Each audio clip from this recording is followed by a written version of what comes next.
अथवा मंत्रपाठः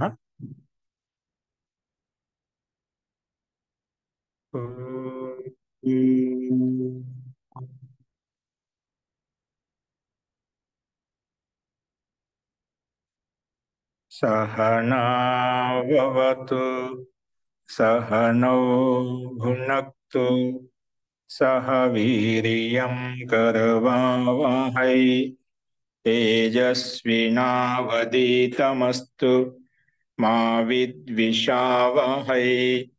ओम शांति शांति शांति।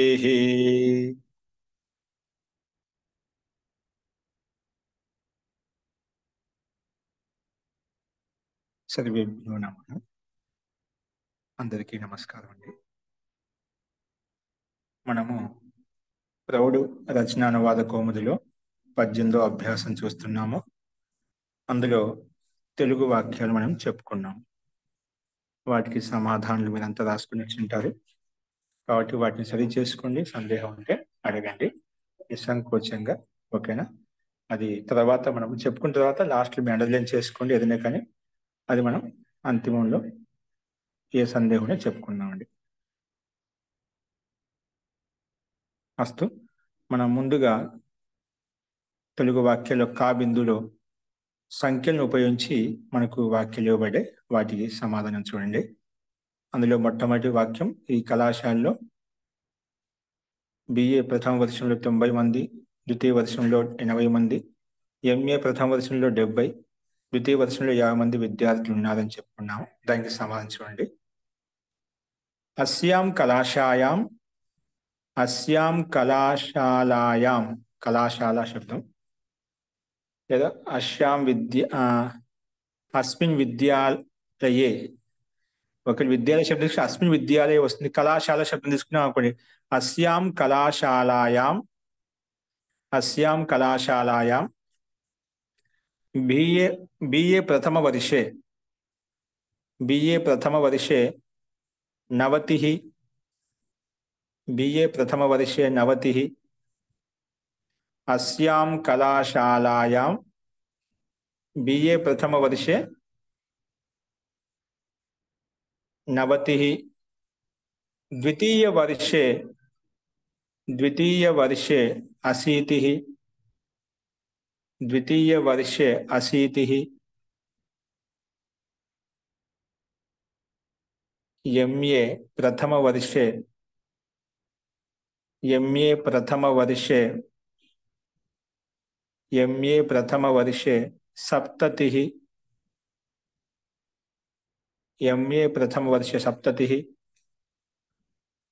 ద్వితీయ వర్షే చ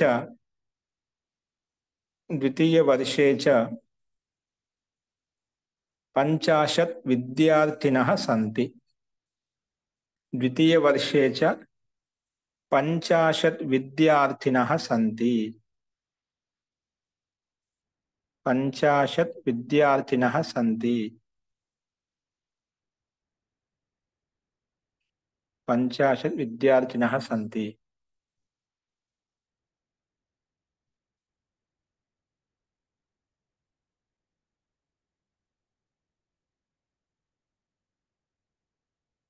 अस्यां कलाशालायां BA प्रथम वर्षे 90, द्वितीय वर्षे 80, MA प्रथम वर्षे 70, द्वितीय वर्षे च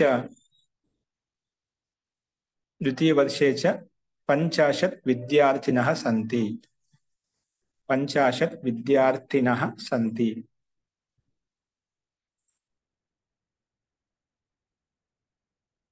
महाविद्यालय, మహావిద్యాలయం ఎందుకు లేదు, యూనివర్సిటీకి వస్తుంది మహావిద్యాలయ శబ్దం, కళాశాల రాసుకోండి। ఇక్కడ విద్యాలయ శబ్దం పుల్లింగంలో ఉంది కాబట్టి ఒక అలా రాసుకుంటేనా అస్మిన్ విద్యాలయే అలా వస్తుంది అని చెప్పాను అనమాట। ఓకే, విద్యాలయ శబ్దం పుల్లింగం కాబట్టి। అస్తు, రెండో వాక్యం చూసుకోండి। ఈ సభలో మహోదయ ప్రథమే వర్షే అవసరం లేదా అండి? ఏంటండి? ప్రథమే వర్షే అలా ఉండాలేమో కదా, అది అది కూడా విశేషణం కదా ప్రథమ. మీరు సమస్త పదం రాసుకోలేదా? ప్రథమ వర్షే. ఒకవేళ మీరు విడివిడి రాసుకుంటే ఖచ్చితంగా ఉండాలండి. బిఏ ప్రథమ విడిగా వర్షే. రాశాను. సమస్త పదం అయితే మనకు అవసరం లేదు. విడివిడి రాసుకుని ప్రథమే వర్షే మనం విడివిడి రాసుకుంటే అట్లా ఖచ్చితంగా పెట్టుకోవాలి. ఓకేనా? కాలేజీ శబ్దకోశంలో మహావిద్యాలయ అని వచ్చింది మహోదయ. అది చెప్తున్నా, ఒకవేళ అది రాసుకుంటే అయినా మనం అస్మిన్ విద్యాలయ అని పెట్టుకోవచ్చు. ఓకేనా? అలా రాసుకోండి. సమస్త పదం రాసుకోండి. ప్రథమే వర్షే, ద్వితీయే వర్షే. ఓకేనా? ప్రథమ వర్ష సమస్త పదం అంటే మన ఉచ్చారణ మీకు అలా అనిపించింది. Okay okay. విడివిడి రాసుకుంటే ఖచ్చితంగా ద్వితీయే వర్షే అలా రాసుకోవాలి మనం. ప్రథమే వర్షే.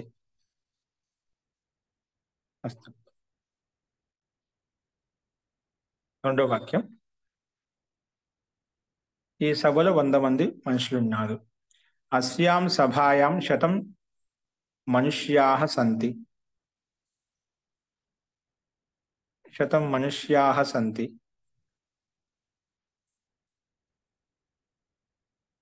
అస్యాం సభాయాం 100 మనుష్యాః సంతి. 100 నరాః సంతి. ఏదైనా ఒకటి. నెక్స్ట్ వాక్యం.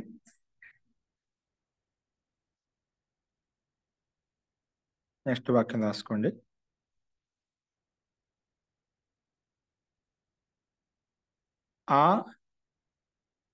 ఏం జులియస్కి ఏం చెప్పారు మీరు? ఊరేగింపు.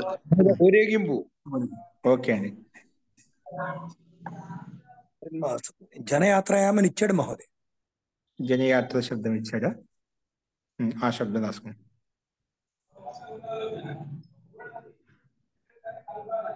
తస్యాం జనయాత్రాయాం.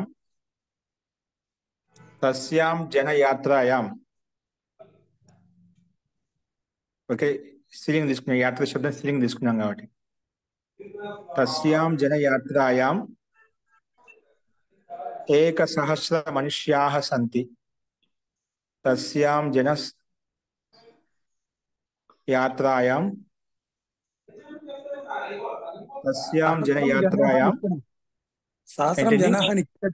సహస్రం జనాః అని ఉందండి సంకేతం. కింద ఇచ్చారంటుంది కదా. ఓకే, ఉంది కదా మనకి. తస్యాం జనయాత్రాయాం 1,000 జనాః సంతి. 1,000 జనాః సంతి. 1,000 జనాః సంతి.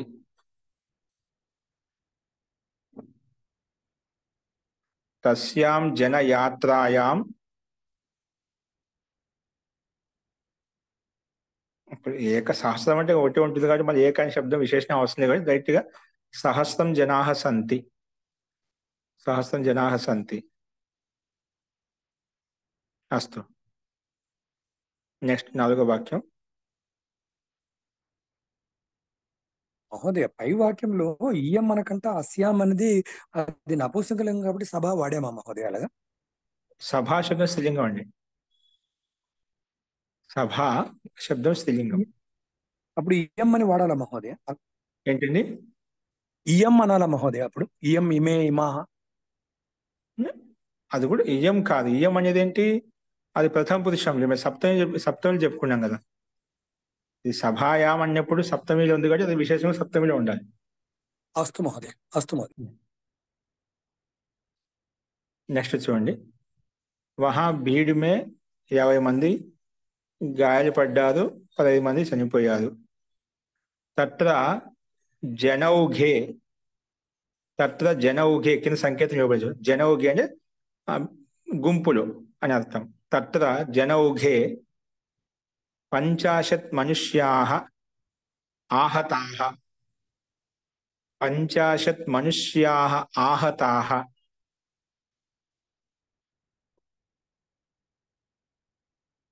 50 మనుష్యాః ఆహతాః అంటే గాయపడ్డారు అంటే చనిపోయి ఆహతాః గాయపడ్డారు. 50 మనుష్యాః ఆహతాః. అపిచ अपि च पंचदश हताः अपि च पंचदश हताः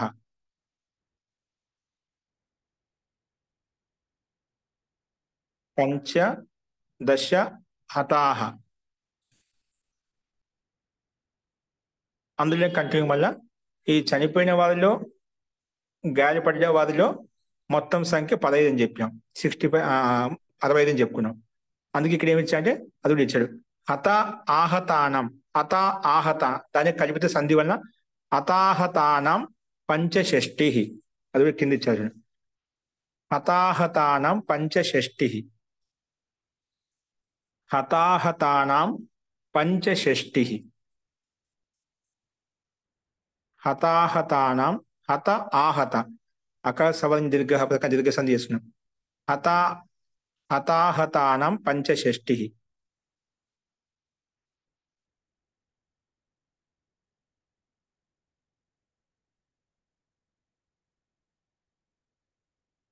సంకేతం ఇవ్వబడింది. అస్తి రకంగా ఈ వాక్యాన్ని చూసాం మనం.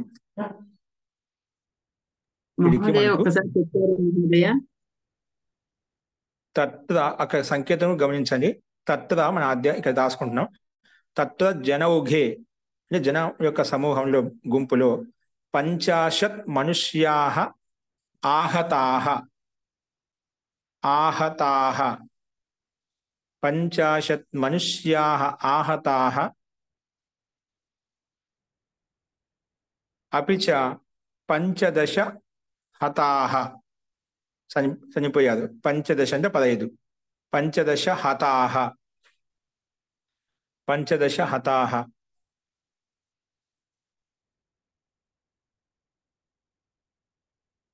హత ఆహతానం పంచషష్టి. మొత్తం హత ఆహతానం పంచషష్టి. చనిపోయిన వాళ్ళు గాయపడిన వాళ్ళ యొక్క సంఖ్య పంచషష్టి. హత ఆహతానం పంచషష్టి. హతాహతానాం హతాహతానాం పంచషష్టి.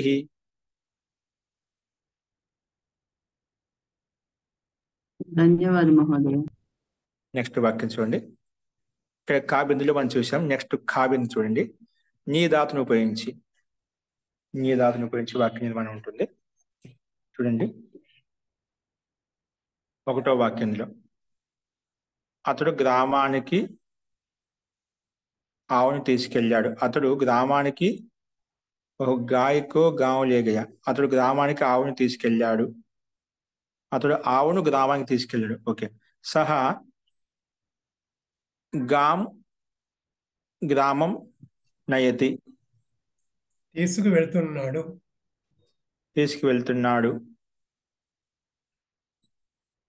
సహా గాం గ్రామం సహ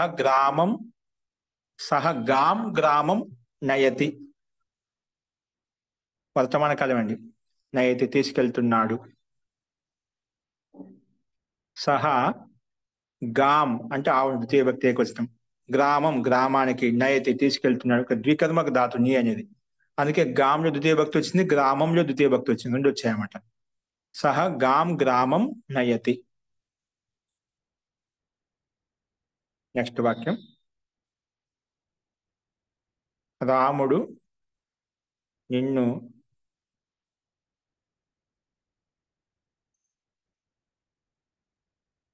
హే రామ, నీవు నన్ను నిస్సంకోచంగా నీ వెంట వనానికి తీసుకెళ్ళు.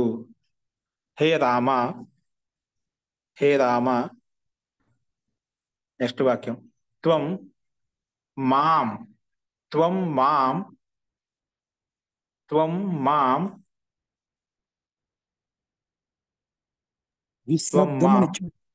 విశ్రబ్ధం అంటే నిస్సంకోచంగా. విశ్రబ్ధం విశ్రబ్ధం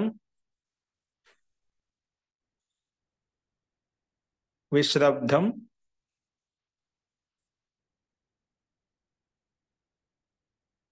విశ్రబ్ధం స్వకీయేన సహా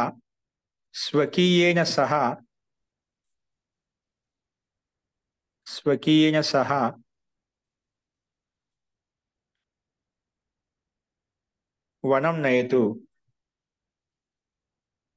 వనం మద్యం పురుషం నయతు మద్యం వనం నయ మద్యం ఓకే తోమైన వనం నయ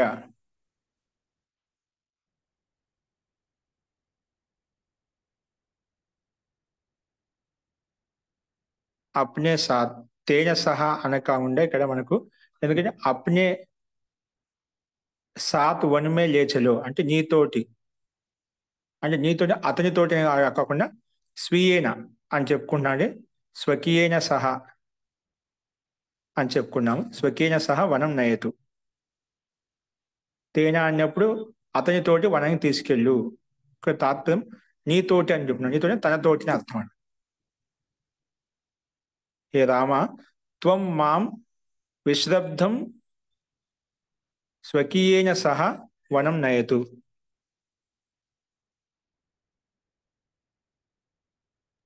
నయామ నయతు మధ్యపు సైడ్ నయ నయమా నయ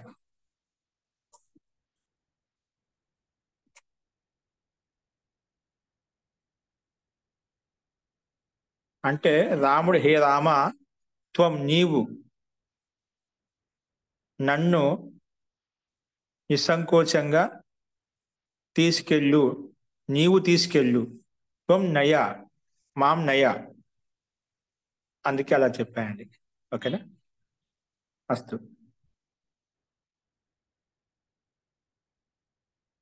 నెక్స్ట్ చూడండి మూడో వాక్యం అతను జాగ్రత్తగా రాత్రంతా గడిపాడు సహా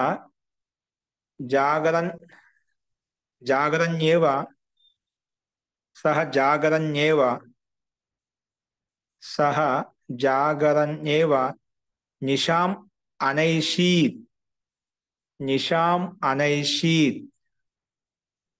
సహ జాగరన్యేవ నిశాం అనైషీత్ సహ జాగరన్ ఏవ నిశాం నిశా అంటే రాత్రి అండి నిశాం అనైషి రాత్రి అంతా నిశాం అనైషి సంధి చేసేది ఇక్కడ నిశాం ప్లస్ అనైషీత్ ఇది లింగులకారం యొక్క రూపం నిశాం అనైషీత్ రాత్రి అంతా గడిపాడు జాగరన్ ఏవ అస్తు నెక్స్ట్ వాక్యం అతడు అతనితోటి దినాన్ని గడిపాడు సహా తేన సహ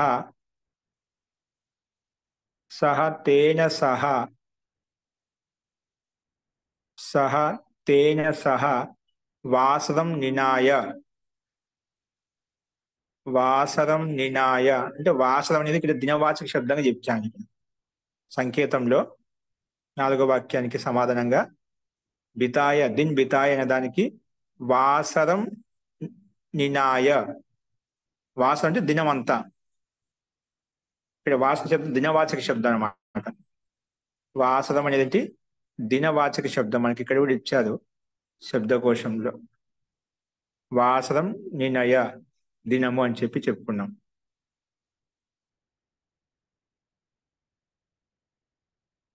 వాసరం నినయ ఇక్కడ నినాయ అన్నారు మహోదయ నినాయ ఇట్ల కాలం చెప్పదు వాసరం నినాయ తేన సహా అంటే అతనితోటి మహోదయ అతనితోటి సహా అతనితోటి వాసరం నినాయ దినమంతా గడిపాడు నెక్స్ట్ వాక్యం సహా సహ తేన సహ ఇక్కడ వాసరం నినాయ తేన అంటేనే తృతీయ కదా మహోదయ అవునండి వాసరం నినాయ నెక్స్ట్ వాక్యం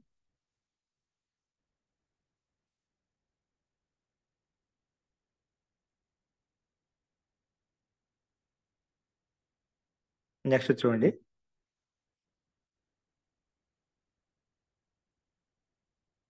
అతడు తన సచ్చరిత్రము చేత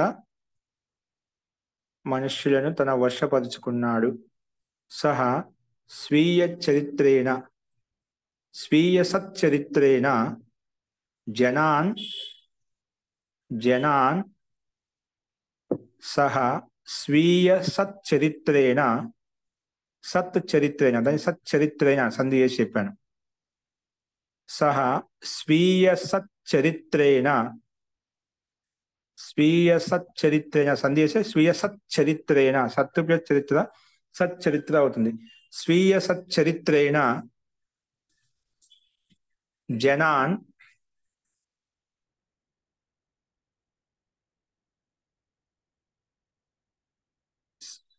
చరిత్రం శబ్దం అని స్వీయ చరిత్రేణ, స్వీయ చరిత్రయ, ఒక చరిత్ర శబ్దం స్త్రీలింగం తీసుకుంటే స్వీయ చరిత్రయ, తన స్వీయ సచ్చరిత్రయ రాసుకోండి.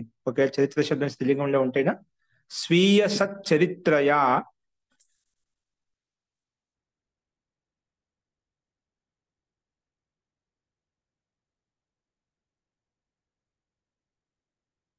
చరిత్రం శబ్దం పుల్లింగంలో కూడా ఉంది అనిపిస్తుంది నాకు. అస్తు స్వీయ సచ్చరిత్రయ జనాన్ ఆత్మవశం, ఆత్మవశం అనయత్, ఆత్మవశం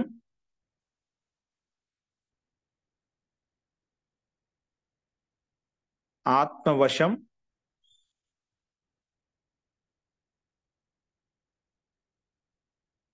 ఇక్కడ పుల్లింగం రాసుకోండి, స్త్రీలింగం కాకుండా. స్త్రీలింగం పుల్లింగం శబ్దం సచ్చరిత్రం అని చెప్తా అండి. వివక్షను బట్టి మనం స్త్రీలింగం కూడా మార్చుకోవచ్చు విశేషాన్ని బట్టి. స్వీయ సచ్చరిత్రేణ జనాన్ ఆత్మవశం అనయత్, అది ఆత్మవశం అనయత్. చరిత్రం చరిత్రే చరిత్రాణి మహోదయ. అది ఆత్మవశం అనయత్.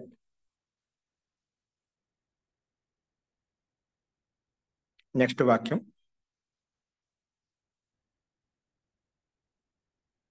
అది నెక్స్ట్ చూడండి.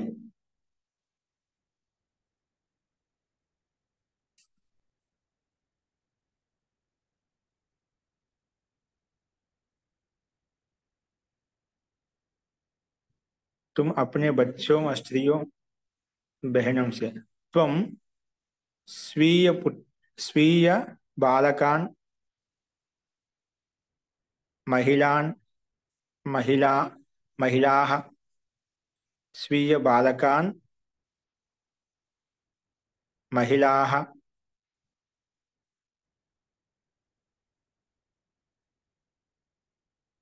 महिलाः అలాగే బెహనే అని చెప్పుకున్నాం.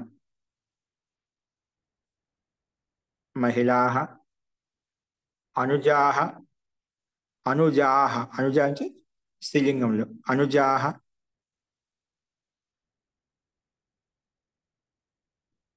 అనుజాః,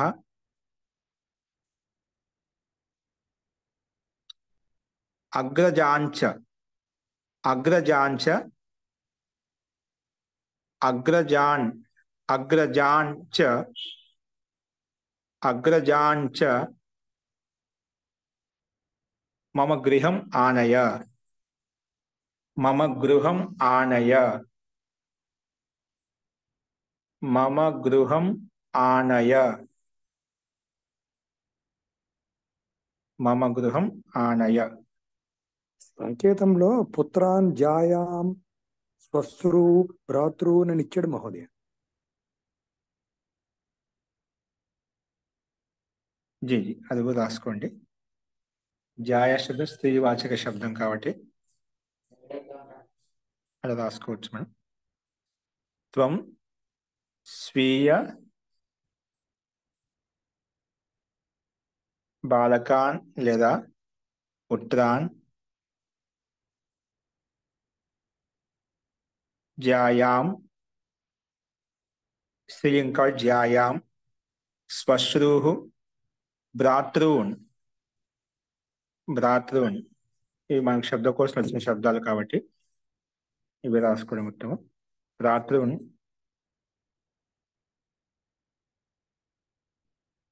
మమ గృహం ఆనయ.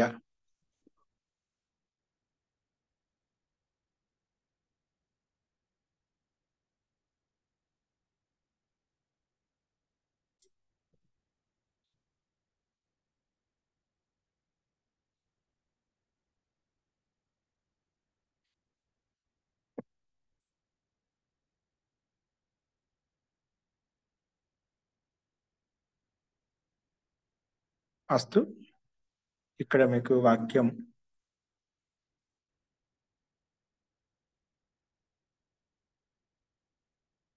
మనము స్వీయను పెట్టుకోవచ్చు, తవ అని కూడా పెట్టుకోవచ్చు అండి. అక్కడ మనకి ఎందుకంటే శబ్దాన్ని ఆదకంగా ఉపయోగించాలండి. స్వీయపు తవ అన్న నీ యొక్క అంటున్నాం, అక్కడ డైరెక్ట్ మనం స్వశబ్దాన్ని ఉపయోగించేసాం. తవ పుత్రాన్ జాయాన్ అలా కూడా మార్చుకోవచ్చు. లేదా స్వీయ శబ్దం పెట్టుకున్నా అంటే అదే అర్థం వస్తుంది అన్నమాట. అలా కూడా ఉపయోగించుకోవచ్చు, ఇబ్బంది లేదు. అస్తు. నెక్స్ట్ చూడండి 7వ వాక్యం. అతను గురువును ఒప్పించాడు. సహ గురుం అన్వనైషీత్. సహ గురుం అన్వనైషీత్. సహ గురుం అన్వనైషీత్. సహ గురుం అన్వనైషీత్. అన్వనైషీత్ కింద సంకేతంలో ఉంది, చూసి రాసుకుని తప్పు లేకుండా. సహ గురుం అన్వనైషీత్ అంటే ఒప్పించాడు అని అర్థం, ఇది ఉపయోగించాం. అన్వనైషీత్.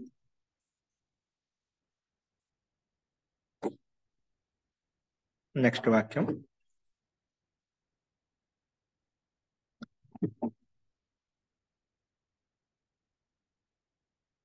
ఈశ్వరుడు తుమ్హారి తామసిక వృత్తిని దూరం చేయాలి. ఈశ్వర తవ తామసీ వృత్తిం దూరం చేయాలి. వ్యాపన హేతు అని సంకేతం ఉంది.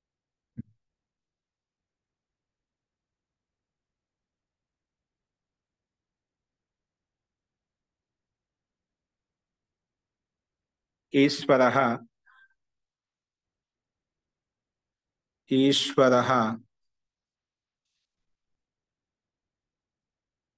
తవ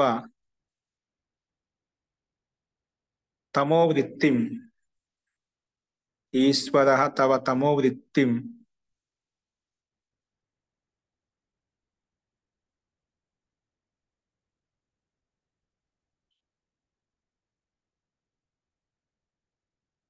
ఈశ్వర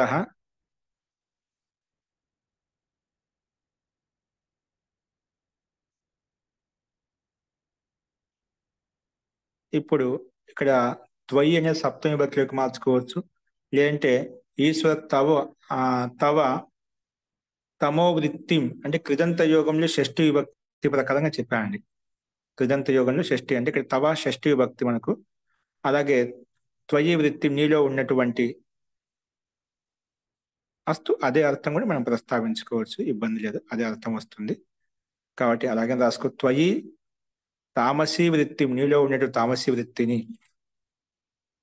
నీ యొక్క తామసిక వృత్తిని అని అర్థం వస్తుంది. నీళ్ళు ఇప్పుడు త్వయి అన్నప్పుడు నీలో ఉన్నటువంటి తామసిక వృత్తిని అలా అర్థం వస్తుంది. అలాగే తీసుకోవచ్చు, ఇబ్బంది లేదు. అది కూడా రాసుకోండి. ఇది రెండు రకాల ప్రయోగం తెలుస్తుంది కానీ రెండు ఉపయోగించుకోండి. ముందు రాసుకోండి.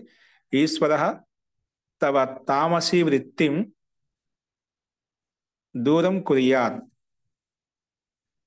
వ్యపనయతు శబ్దం వచ్చింది ఇక్కడ. దూరం వ్యపనయతు.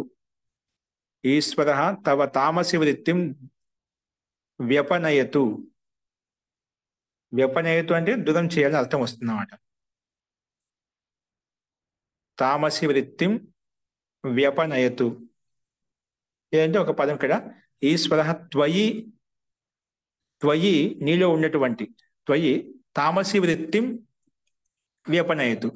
త్వయి శబ్దం కూడా అది కూడా తీసుకోండి బ్రాకెట్లో, అంటే ఇలా కూడా మనం ఉపయోగించుకోవచ్చు. త్వయి తామసి వృత్తిం. త్వయి ఇది త్వం శబ్దానికి సప్తమి విభక్తి ఏకవచనంలో. తామసి వృత్తిం వ్యపనయతు. అస్తు. నెక్స్ట్ వాక్యం. ఇక్కడ తామసి అనేది హ్రస్వ ఇకారం అండి. అక్కడ తామసి వృత్తిం జేజీ అది హ్రస్వమే కదండి. వృత్తి హ్రస్వం అండి.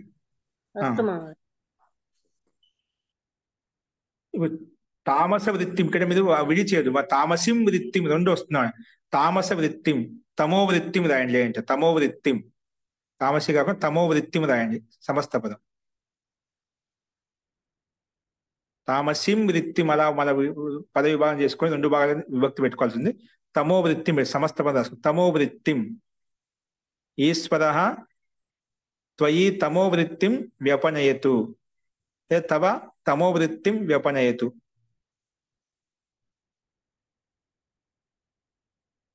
అస్తు. సమస్త పదం రాసుకుని అక్కడ నెక్స్ట్ వాక్యం.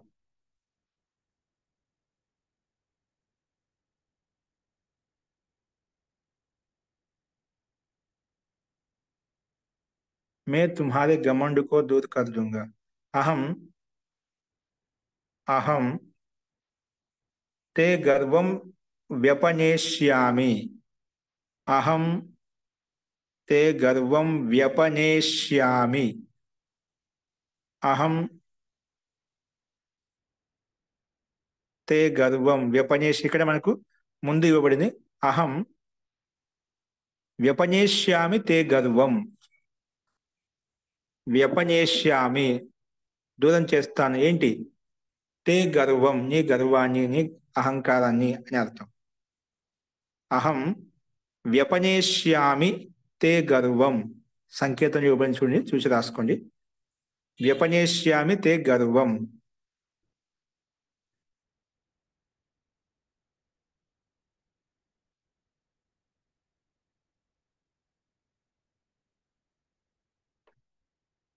వ్యపనేష్యామి తే గర్వం. అస్తు. నెక్స్ట్ వాక్యం.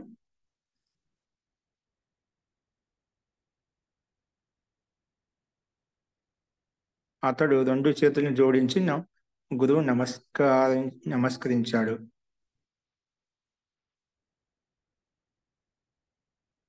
సహా సహా ద్వౌ హస్తౌ సమానీయ. సహా హస్తౌ దోనం హాత్ అంటే మళ్ళీ దో శబ్దం విశేషణ అవసరం లేదు. హస్తవు అనగానే రెండు చేతుల అర్థం వస్తుంది. హస్తవు ద్వివచన హస్త హస్తౌ హస్తాహ అంటున్నాం కాబట్టి. సహ హస్తౌ సమానీయ అంటే చేతులు జోడించి. హస్తౌ సమానీయ గురుం గురుం అనమత్ లేదా ప్రణమత్ అని కూడా రాసుకోవచ్చు. ప్రాపూర్వక నమదాతుకు ప్రణమత్. ప్రాణమత్ మహోదయ. ప్రాణమత్. ఇక్కడ ఉపసర్గంకి ముందు అకారం కూడా యాడ్ చేసుకుంటాం కానీ అట్ కుప్వాంగం వ్యవాయ ప్రకారంగా కూడా అకాశవం జరిగే ప్రకారం జరిగే ఏకాదశి అవుతుంది. ప్రాణమత్ అవుతుంది. ప్రాణమత్. సహ హస్తౌ అంటే లంగ్ లెక్క. ప్రణమతి ప్రణమతి లట్లకారంలో ప్రా ప్లస్ లుంగు లకారంలో ఏమవుతుందంటే అట్ట ముందు అకారం వస్తుంది కదా. అభవత్ అంటున్నాం, అనమత్ అంటున్నాం. అక్కడ ప్రా కూడా ఉపసర్గం వచ్చింది కాబట్టి ప్రాలో ఉండే ఆకారం, అనమత్లో ఉండే ఆకారం, ఈ రెండింటి మధ్య సంధి చేస్తే ప్రాణమత్ అయిపోతుంది అన్నమాట. ప్రణమతి మతి శబ్దం. ప్రణమతి.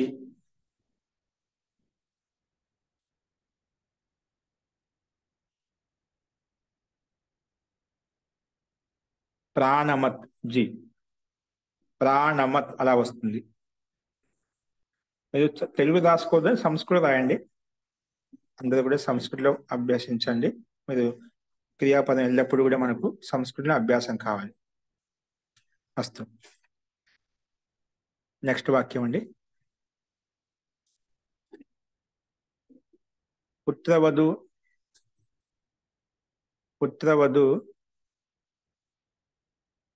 అత్తకు ఎదురుగా తన ముఖం పక్కకు తిప్పుకుంటుంది. పుత్రవధు.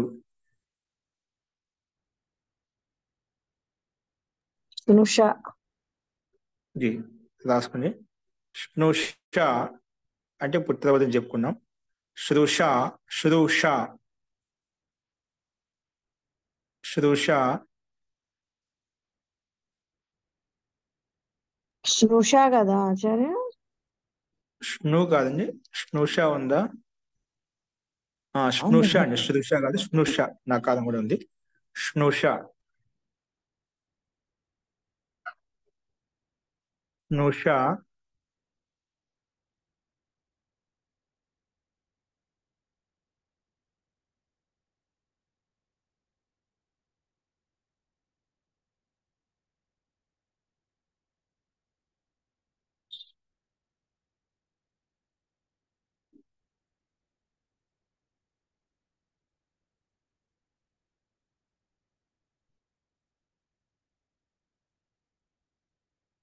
ఇక్కడ భూతకాలం ఇవ్వబడిందండి. వర్తమాన కాలంలో ప్రణామతి అలాగే వస్తుంది. కానీ భూతకాలంలో చేశాడు, చేస్తున్నాడు అంటే మీరు చెప్పినట్టుగా ప్రణామతి వస్తుందన్నమాట. ఇక్కడ గురువుకు ప్రణామం కియా, ప్రణామకర్ రహా హై అన్నా అనుకోండి, అప్పుడు కరెక్ట్ అలా ప్రణామతి అని చెప్పుకుంటాం. ప్రణామం కియా అంటే భూతకాలంలో ఉంది. ఓకేనా? ప్రణామం చేశాడు, జరిగిపోయింది క్రియ, అందుకే లంగలకారంలో తీసుకున్నాం అనమాట. అస్తు. తో స్నుష శ్వశ్రుః సమక్షం స్నుష శ్వశ్రుః సమక్షం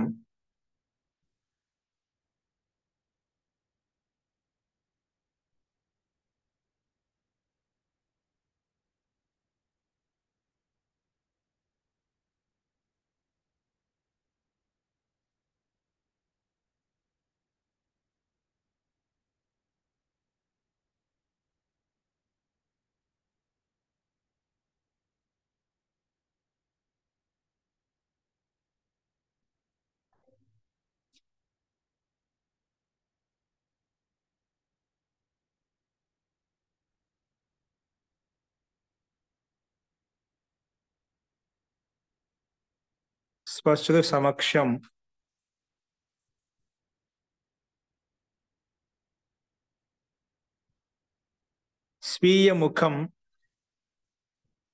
స్వీయముఖం వినమతి. నీ ధాతు కదా. వినయతి అంటే తప్పక తిప్పుకుంటుంది. వినయతి, స్వీయముఖం వినయతి. స్నుష శ్వశ్రు పురతః లేదంటే శ్వశ్రు సమక్షం, ఏదో పురతః చెప్పుకో. శ్వశ్రు పురతః స్వీయముఖం వినయతి. ఇక్కడ ఉపసర్గ కారణంగా ముఖం పక్కకు తిప్పుకుంటుంది అని అర్థం వస్తుంది. వినయతి. స్నుష శ్వశ్రు పురతః లేదా సమక్షం స్వీయముఖం వినయతి. నెక్స్ట్ వాక్యం.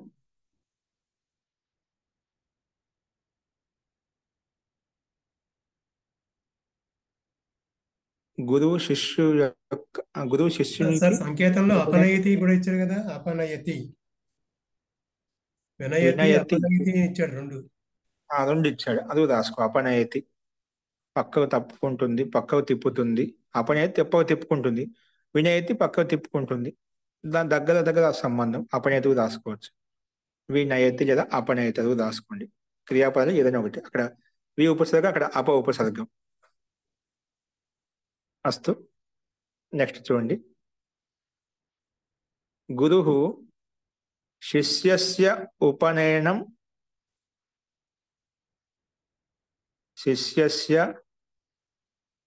ఉపనయతే అని ఇచ్చాడు. ఉపనయతే డైరెక్ట్గా ఇచ్చేసాడు. గురువు శిష్యం ఉపనయతే. అప్పుడు గురువు శిష్యం ఉపనయతే రావాలి. గురువు శిష్యం ఉపనయతే. ఉపనయత అనగానే ఉపనయన సంస్కారం చేస్తున్నాడు అని అర్థం వస్తుంది. గురువు శిష్యం ఉపనయతే.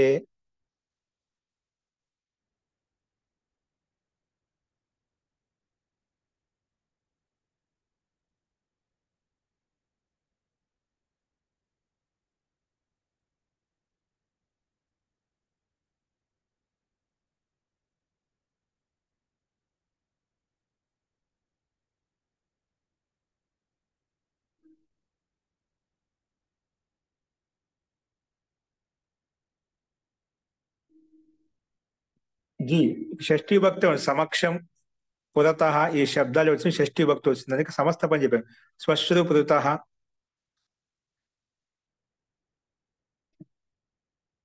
షష్ఠీ భక్తి వస్తుందండి.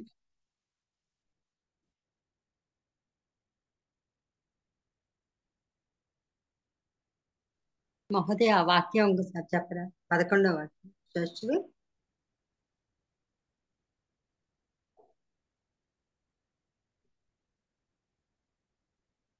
నుషా స్వశ్రు పురతః స్రశ్రు సమక్షం స్వీయ ముఖం వినీయతి అపనీయతి వినయతి అని లేదా చెప్పారు. అపనయతి, వినయతి లేదా అపనయతి. అస్తే ధన్యవాదాలు. నెక్స్ట్ చూడండి, ఏంటి దీన్ని ఈ రకంగా చెప్పుకోవచ్చు. గురువు శిష్యస్య ఉపనయన సంస్కారం కరోతి. శిష్యస్య ఉపనయన సంస్కారం కరోతి. గురువు శిష్యస్య, శిష్యుని యొక్క ఉపనయన సంస్కారం కరోతి. శిష్యస్య ఉపనయన సంస్కారం కరోతి. ఓకేనా? ఇప్పుడు ఉపనయన సంస్కారం చేస్తున్నాడు అనే మొత్తం వాక్యార్థం అంతా ఉపనయతే పదం, క్రియాపదం మన అర్థం వస్తుంది. అస్తు, అదొక రకంగా కృదంత యోగంలో అలాగూ రాసుకోవచ్చు. అదొక ప్రయోగం రాసుకోండి. అస్తు, నెక్స్ట్ వాక్యం చూడండి, రాసుకున్నది కదా. గురువు శిష్యస్య ఉపనయన సంస్కారం కరోతి. లేదా డైరెక్ట్ గా గురువు శిష్యం ఉపనయే, గురువు శిష్యస్య ఉపనయతే, గురువు శిష్యం ఉపనయతే, సారీ, గురువు శిష్యం ఉపనయతే. అస్తు, నెక్స్ట్ వాక్యం, రాముడు సీతను వివాహం ఆడాడు. రామ సీతాం పరిణయత్, పరినినాయ భూతకాల ప్రయోగం, లిట్లకాల ప్రయోగం. రామ సీతాం పరినినాయ, పరినినాయ లిట్లకాలం ప్రయోగం. నాయ నినయతు నినయు. అస్తు, రామ సీతాం, రామ సీతాం, సీతాం పరినినాయ, పరినినాయ సంకేతాన్ని చూసి రాసుకోండి. రామ సీతాం పరినినాయ. నెక్స్ట్ వాక్యం,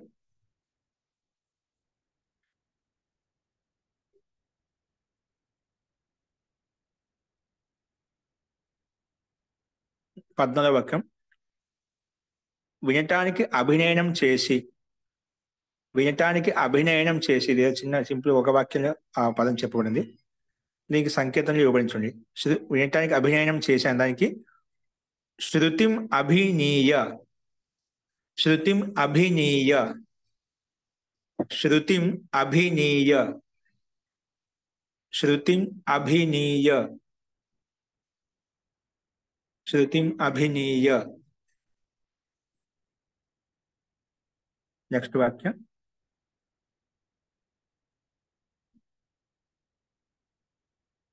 మీరు ఋషులకు పువ్వులు మరియు పండ్లు తీసుకొని రండి, తీసుకొని ఇవ్వండి. యూయం, యూయం మీరందరూ, ఋషిభ్యః, ఋషిభ్యః, యూయం ఋషిభ్యః పుష్పాని ఫలాని చ ఆనీయ దేహి. ఉపనయతి ఇచ్చాడు మహోదయ. పుష్పాని ఋషిభ్య ఉపనయంతు, ఇవ్వండి. ఆదేశ విధి విధాన వాక్యం.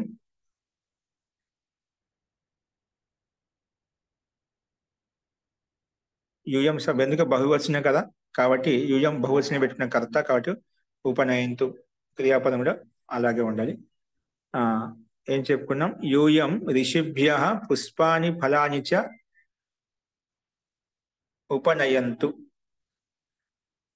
ఉపనయంతు అంటే ఉప అనే పదం వచ్చినప్పుడు మనకు డైరెక్ట్ గా వాళ్ళు ఆనీయ శబ్దం ఉపయోగించాల్సిన అవసరం లేదన్నమాట. ఉపనీయ ఆనయంతు, ఆనీయ దేహి అని చెప్పాల్సిన అవసరం లేదు. ఇంకప్పుడు ఉపనయంతు అనే పదంతో, క్రియాపదంతో సరిపోతుంది.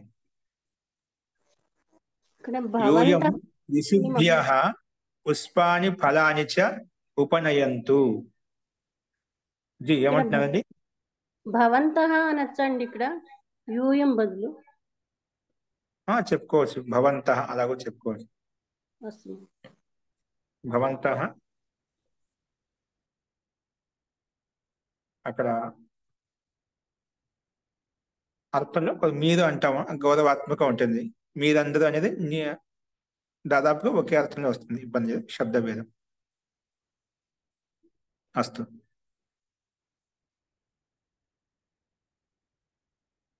నెక్స్ట్ వాక్యం చూడండి. న్యాయాధీశుడు వివాదం యొక్క నిర్ణయం చేస్తాడు. న్యాయాధీశ లేదా న్యాయమూర్తి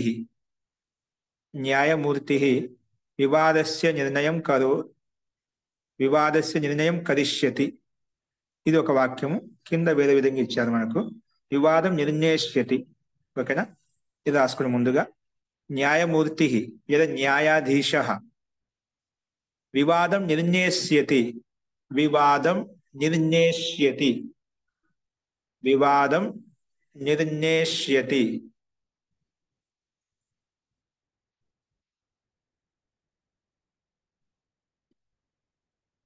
వివాదం నిర్ణేష్యతి.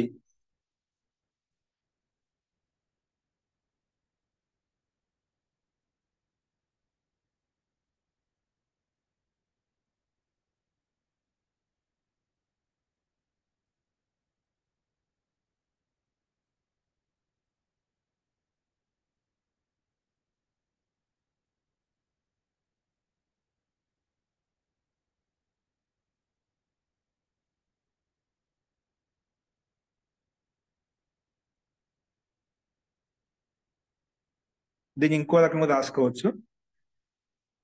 నేను రకం చెప్పాను. న్యాయాధీశ వివాదస్య నిర్ణయం కరిష్యతి. వివాదస్య నిర్ణయం కరిష్యతి. సృజంత యోగంలో చూసినట్లయితే అలా కూడా ప్రయోగించవచ్చు. జస్ట్ లేదా అని చెప్పి అలా రాసుకోండి. అది ముందు రాసుకోండి. వివాదస్య నిర్ణయం కరిష్యతి. న్యాయాధీశ వివాదస్య నిర్ణయం కరిష్యతి. కానీ మన ప్రయోగం నిర్ణయ ధాతు ఇచ్చారు కాబట్టి అదే రాయాలి. అది కూడా మీకు ప్రయోగం కృదంత యోగంలో ఇలా రాసుకోవచ్చని చెప్పడం కొరకు చూపించాను. అస్తు. విద్వాంసుడు పుస్తకం రాస్తాడు. విద్వాన్ పుస్తకం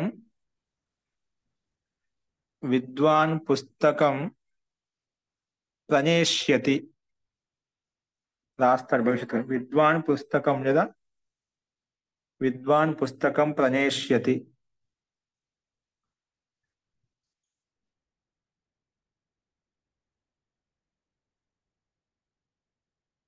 విద్వాన్ పుస్తకం ప్రణేష్యతి.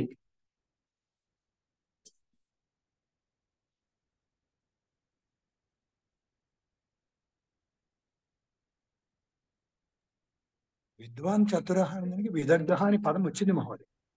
విదగ్ధ వచ్చిందా? ఓకే అండి.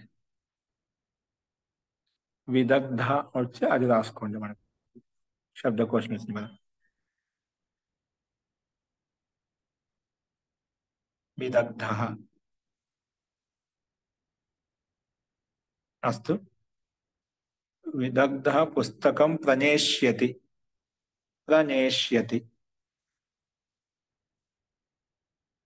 నెక్స్ట్ వాక్యం. విదగ్ధ పుస్తకం ప్రణేష్యతి. నెక్స్ట్ వాక్యం చూడండి. దిలీపుడు తన శరీరాన్ని సింహానికి సమర్పించాడు. దిలీపః స్వీయ శరీరం లేదా స్వకీయ శరీరం, దాన్ని స్వీయ శరీరం అంటున్నాం. స్వీయ శరీరం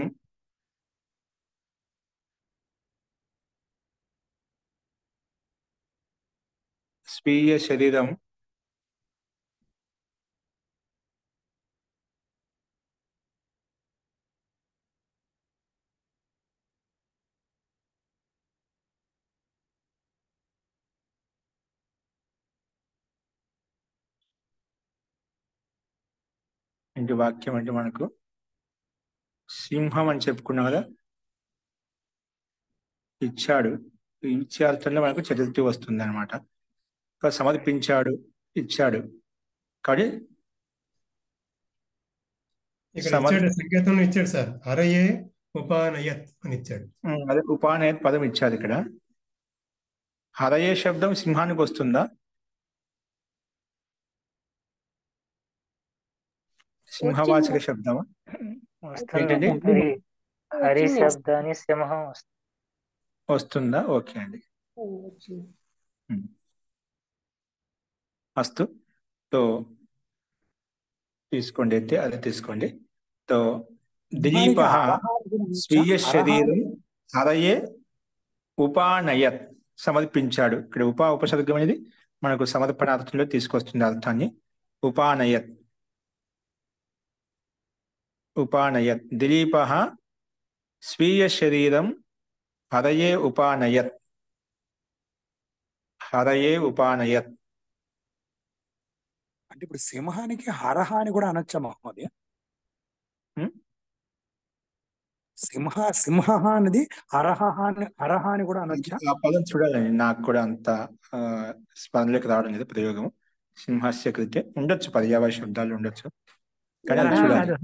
హరయే ఏమిటంటే మనకు హరి శబ్దం వచ్చింది, కానీ సప్తమి భక్తులు హరయే చతుర్థి భక్తులు హరయే హరి వచ్చింది. అనే శబ్దానికి కోతి అని కూడా వస్తుంది సార్, అట్లాగే విష్ణువు అని వస్తుంది, అట్లాగే ఇది కూడా వస్తుంది సార్, జీ జీ సింహం అని కూడా ఉండొచ్చు. వస్తుంది. జీ జీ అస్తు ఉత్తమం.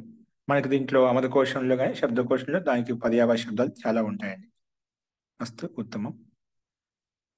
సో ఇక్కడ హరి శబ్దం ఇచ్చారు కాబట్టి మనకు హరహ అనే పుల్లింగ్, ఇది కూడా పుల్లింగ శబ్దం అనుకోండి, కాకపోతే ఇక్కడ హరి శబ్దమే ఉందని చెప్పి తెలుస్తుంది అన్నమాట. కాబట్టి హరహ కాకుండా హరి తీసుకోవాలి. అస్తు. హరయే ఉపానయత్. నెక్స్ట్ వాక్యం.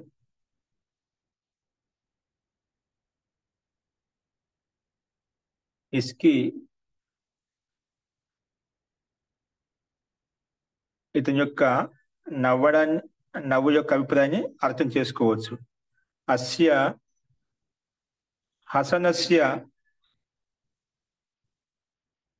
అస్య పరిహాసస్య, లేదంటే అస్య లేదా ఏతస్య ఏదైనా రాసుకోవచ్చు. అస్య లేదా ఏతస్య పరిహాసస్య ఉణ్యేతుం శక్యతే.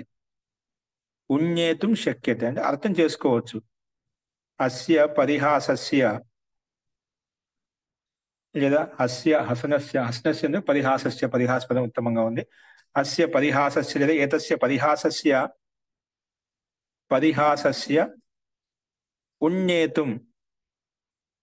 ఉణ్యేతుం శక్యతే. అభిప్రాయం చెప్పక్కర్లేదా?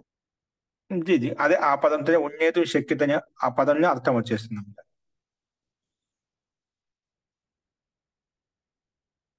ఉణ్యేతుం శక్యతే రాసుకోవచ్చు, ఎందుకంటే ఆ పదంతో కలపలేదు ఇక్కడ. కాబట్టి ఏతస్య పరిహాసస్య అభిప్రాయ ఉణ్యేతుం శక్యతే. అభిప్రాయ అంటే భావ లేదా అభిప్రాయ ఉణ్యేతుం శక్యతే రాసుకోండి. ఇక్కడ ఉణ్యేతుం శక్యతే అంటే అర్థం చేసుకోవచ్చిన దానికి ఉణ్యేతుం శక్యతే క్రియాపదం ఇచ్చేది కదా. అభిప్రాయం మనం తీసుకోవాలి. అభిప్రాయ లేదా భావ ఉణ్యేతుం శక్యతే.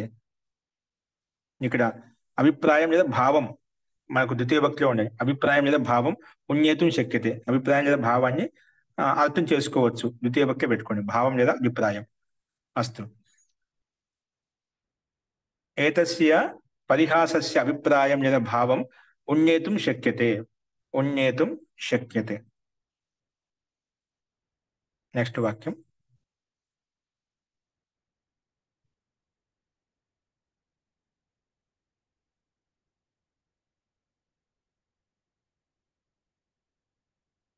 నెక్స్ట్ చూడండి. నీవు నీ చరిత్ర చేత దేశం యొక్క కీర్తిని ఉన్నతం చెయ్యి. త్వం స్వచరిత్రేణ దేశస్య కీర్తిం ఉన్నయ. త్వం స్వచరిత్రేణ దేశస్య కీర్తిం లేదా దేశస్య కీర్తిం ఉన్నయ. ఉన్నతి వైపు తీసుకెళ్ళు. ఉన్నయ, ఉన్నతిం కురు అంటాం కదా. ఉన్నయ. త్వం స్వీయ చరిత్రేణ దేశస్య కీర్తిం ఉన్నయ. దేశస్య కీర్తిం ఉన్నయ. దేశస్య కీర్తిం. అవచరిత్రణ అనొచ్చా మహోదయ? చెప్పుకోవచ్చు నీ చరిత్ర చేత. ఇక్కడ నీ అంటే నీవు తవ చరిత్ర మళ్ళీ ఆ పదం రాదు. నీవు అని ముందు ఇక్కడ సంబోధించినప్పుడు మళ్ళీ నీవు తవ అంటే బాగుండదు. అక్కడ వాక్యార్థం సంగతియుక్తంగా ఉండదు.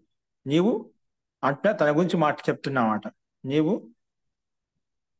అప్పుడు చరిత్రం చేత త్వం స్వీయ చరిత్రేణ స్వచరిత్ర అని చెప్పారు. స్వచరిత్రేన స్వచరిత్రేణ దేశస్య నీవు స్వచరిత్రేణ దేశస్య కీర్తిం ఉన్నయ.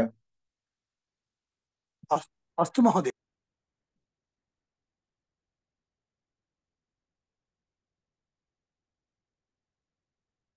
నెక్స్ట్ వాక్యం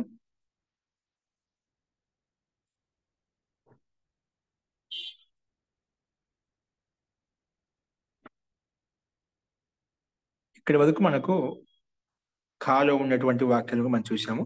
ఇప్పుడు ఆశ్రలింగ లింగు లకాలను ఉపయోగించి వాక్యాలు చూడండి.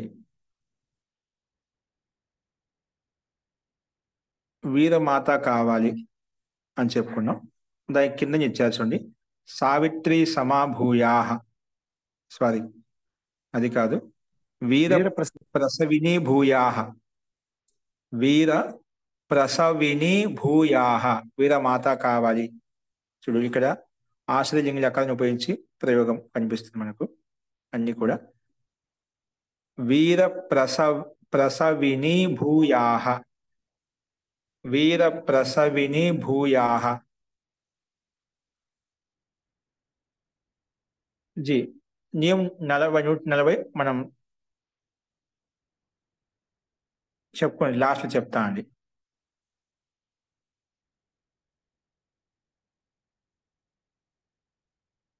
వీర ప్రసవిని భూయాహ.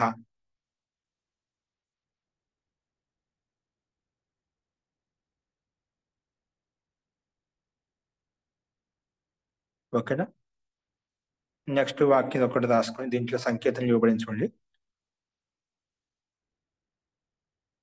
దేవతలు పరిణామాన్ని శుభం చేయాలి అని అర్థం వాక్యార్థం చెప్పుకున్నాం. సో దేవాహ పరిణతిం పరం అమనీయాం విధేయాసు. పరమరమణీయాం విధేయాసు.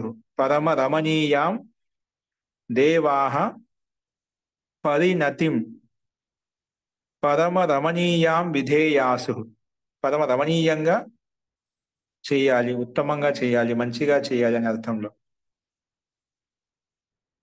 దేవాహ పరిణతిం పరిణామాన్ని పరమరమణీయా విధేయాసు, పరమరమణీయంగా విధానం చేయాలి, ఉత్తమంగా చేయాలని అర్థం. అస్తు. ఈ 2వ వాక్యం వరకు మనం చెప్పుకున్నాం. మిగిలిన వాక్యం రేపు చెప్పుకుందాము. చూసి రాసుకోండి 2వ వాక్యం సమాధానం. ఇక్కడ ఒకటి మనం నిన్న అడిగారు, రోహు సుపి 140వ నియమం కవిత గారు అడిగారు. ఇంకా రోజు ప్రస్తావన కూడా వచ్చింది.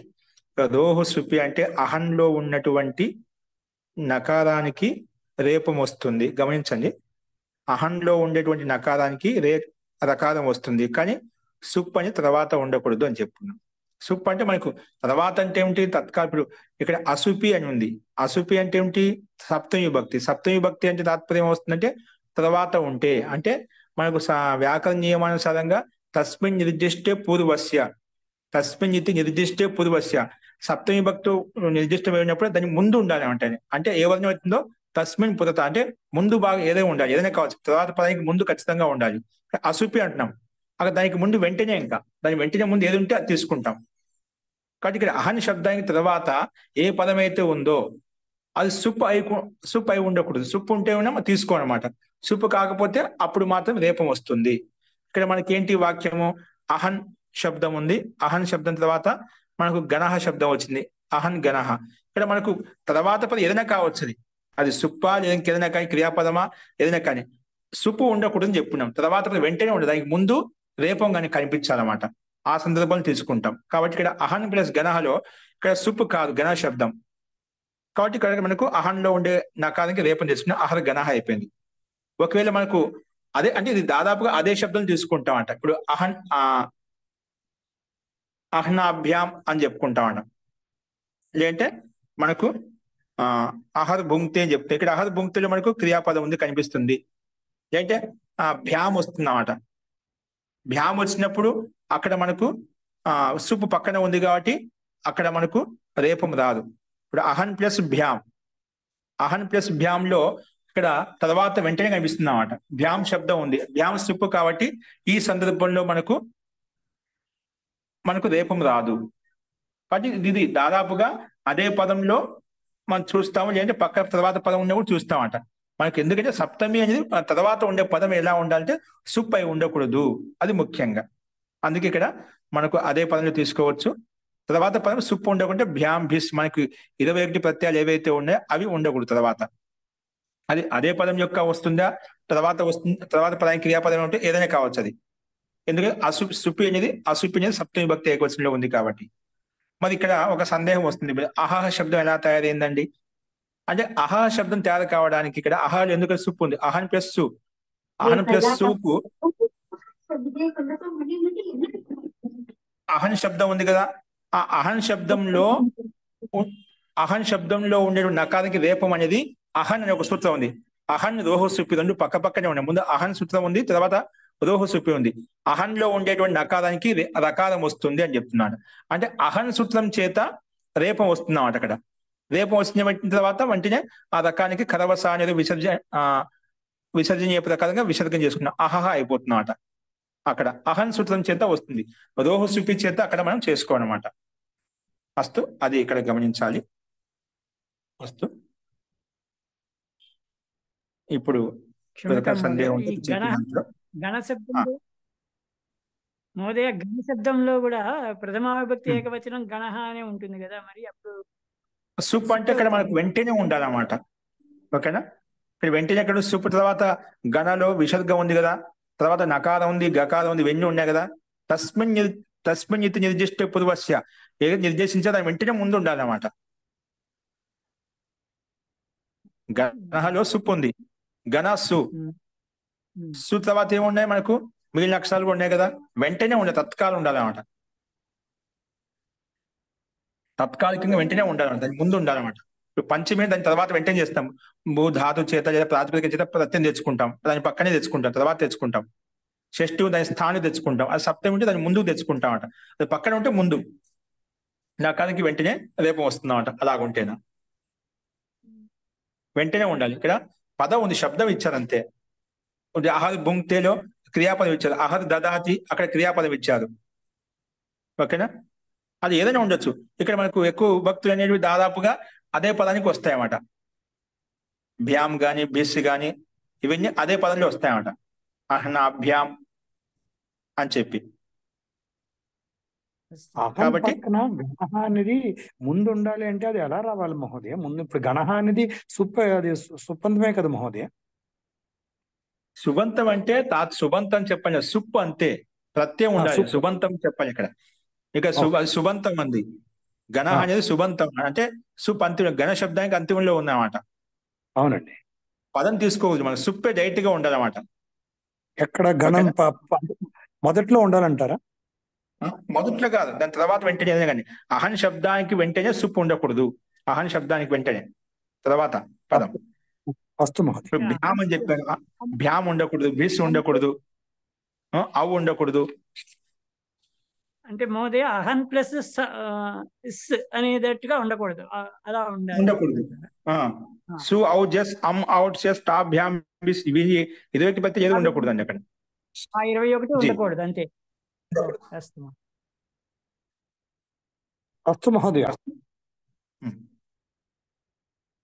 ఓకే అండి, అది కొంచెం స్పష్టత గురించి చెప్పేశాను.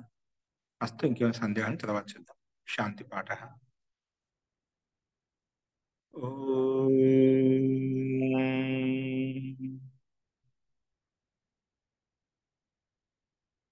సర్వే భవంతు సుఖినః, సర్వే సంతు నిరామయాః, సర్వే భద్రాణి పశ్యంతు, మా కశ్చిత్ దుఃఖభాగ్ భవేత్.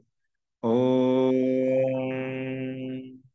శాంతి శాంతి శాంతి. సర్వేభ్యో నమః. నమస్తే అందరికీ నమస్కారం అండి. నమస్తే మహోదయ.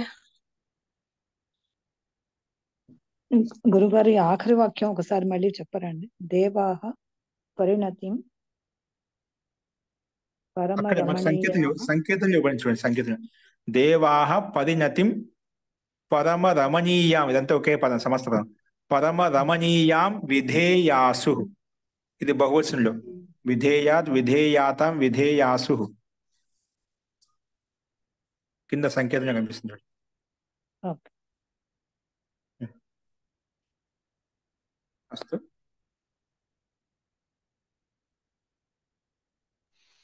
ధన్యవాదాలు మహోదయ. ఓకే, నమస్తే. ధన్యవాదాలు. గురుభ్యో నమః.